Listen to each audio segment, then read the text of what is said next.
Salut à toutes et à tous. J'espère que vous allez bien.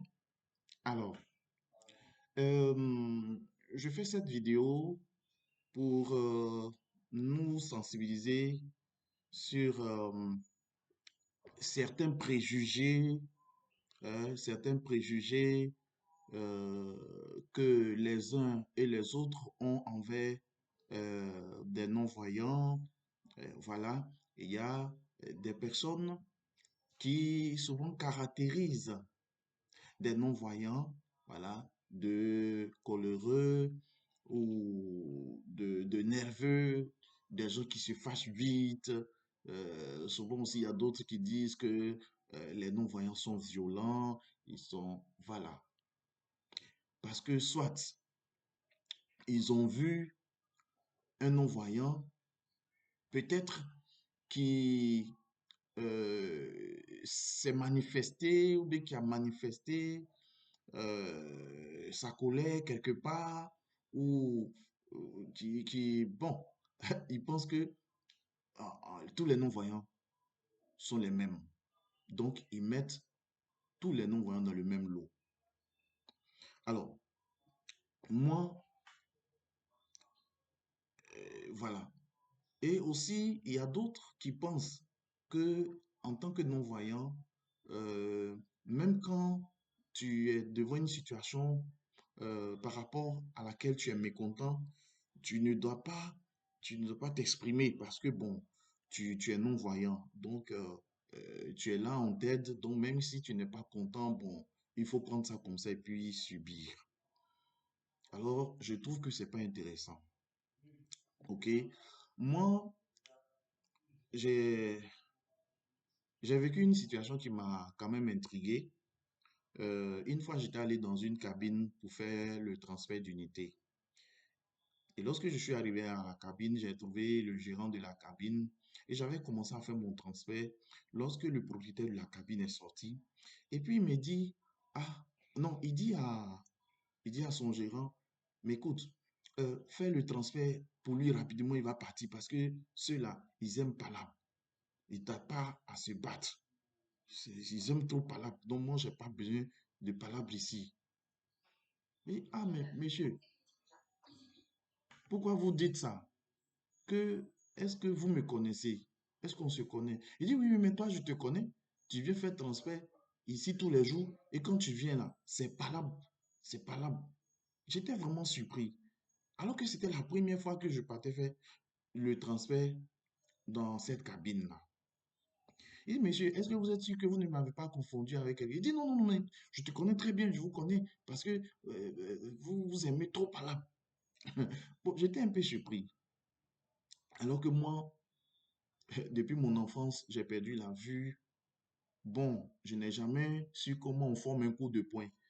Voilà. Je peux former un point juste parce que je suis en train de prendre de la ticket pour manger, mais coup de poing pour faire palabre, je ne sais pas comment le former. Bon. Donc, j'étais un peu choqué et je me suis dit, bon, celui qui ne me connaît pas va penser que ce que le monsieur dit est, c'est la réalité ou c'est la vérité, alors que ce n'est pas le cas. Donc, ce jour-là, franchement, ça m'a choqué. Mais je n'ai rien dit. Vous voyez, Euh, le deuxième fait que j'ai vécu aussi, lorsque j'étais en formation au Ghana, j'avais un protégé avec qui je partageais ma chambre, enfin que j'avais hébergé, voilà, puisque j'avais pris ma chambre dans un appartement. Et lui, il était à mes petits soins. Il était à mes petits soins. Et c'est lui qui gérait certaines tâches au niveau de la maison. Et moi, je m'occupais du loyer, de la nourriture, bon, voilà. Et ce que j'ai constaté à un certain moment, il y avait un peu de légèreté. Parce que moi, par exemple, quand j'ai cours, puisque mon école n'était pas loin, mon école de formation n'était pas loin de mon lieu de résidence. Donc, je pouvais juste trouver quelqu'un pour m'aider à marcher chaque matin pour aller au cours. Et lui aussi, mon protégé aussi était étudiant à l'université du Ghana. Et moi, j'étais juste dans un centre, je faisais ma formation dans un centre linguistique et professionnel. Alors, donc, lui,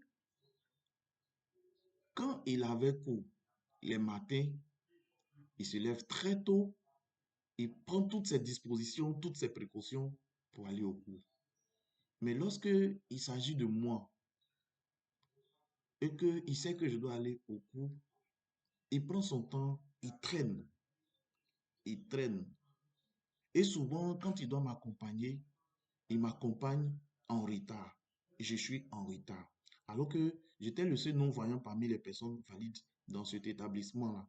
Et donc, j'utilise des appareils d'enregistrement pour me permettre d'enregistrer mes cours ou le braille pour pouvoir prendre note. Donc, quand c'est comme ça, moi, je dois être là avant les autres pour ne pas déranger les autres au moment où je vais m'installer et tout. Donc, il attend, par exemple, c'est comme je suis prêt, je me suis lavé, je suis prêt, j'ai pris mon sac. C'est en ce moment-là que il me dit de m'asseoir, il va faire le déjeuner. Donc, souvent, j'arrive au cours un peu en retard, 30 minutes après, ou bien 1 heure après, et je dérange les autres. Et il prend le malin plaisir à s'amuser avec, il dit, ah, le retardataire, le retardataire. Et moi, ça ne me plaisait pas. Parce que au sein de l'établissement, j'étais très respecté. Voilà. Donc, ça ne me plaisait pas. Et voilà que un jour, excusez,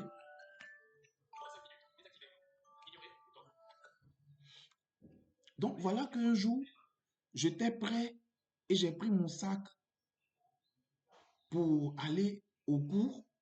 Il devait m'accompagner. C'est là, il me dit, bon, il a fait le quaker.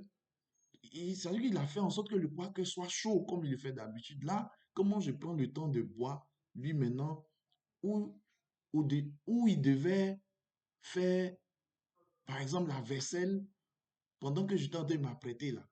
Il ne faisait pas. C'est comme moi, je suis prêt que maintenant, il va chauffer, il va faire le quaker chaud ou bien le café chaud pour que au moment où je suis en train d'attendre que ça refroidisse, le temps de boire, lui maintenant, il va prendre le temps de faire ce qu'il a fait et quand il va finir, c'est là qu'il va m'accompagner à l'école. Alors, ce jour-là, j'ai refusé de prendre le petit déjeuner. Quand il m'a dit, mais c'est prêt, il faut prendre le petit déjeuner. J'ai dit, non, non, non, non, non. Et je lui ai signifié mon mécontentement. Parce que plusieurs fois, je lui ai fait le reproche, mais après, j'ai pris ça comme ça. Mais ce jour-là, j'ai refusé de prendre le café ou le quaker qu'il avait fait. Ça fait longtemps, je ne me rappelle plus. Donc, j'ai refusé. Je n'ai pas pris. Je suis allé à l'école, je suis allé au cours sans manger. Alors, depuis ce jour, il a compris que, ah, il ne devait pas se comporter comme ça. Voilà, il ne devait pas se comporter comme ça. Alors, donc, c'est ce que je tenais à dire. C'est pas parce on est non-voyant que même quand on n'est pas content d'une situation, on doit subir, on doit se taire. Non, ça ne se fait pas comme ça. Donc, voici les deux exemples que j'ai cités. Peut-être je reviendrai dans la deuxième vidéo pour parler de enfin, du troisième exemple qui serait le dernier exemple. Merci et à tout de suite.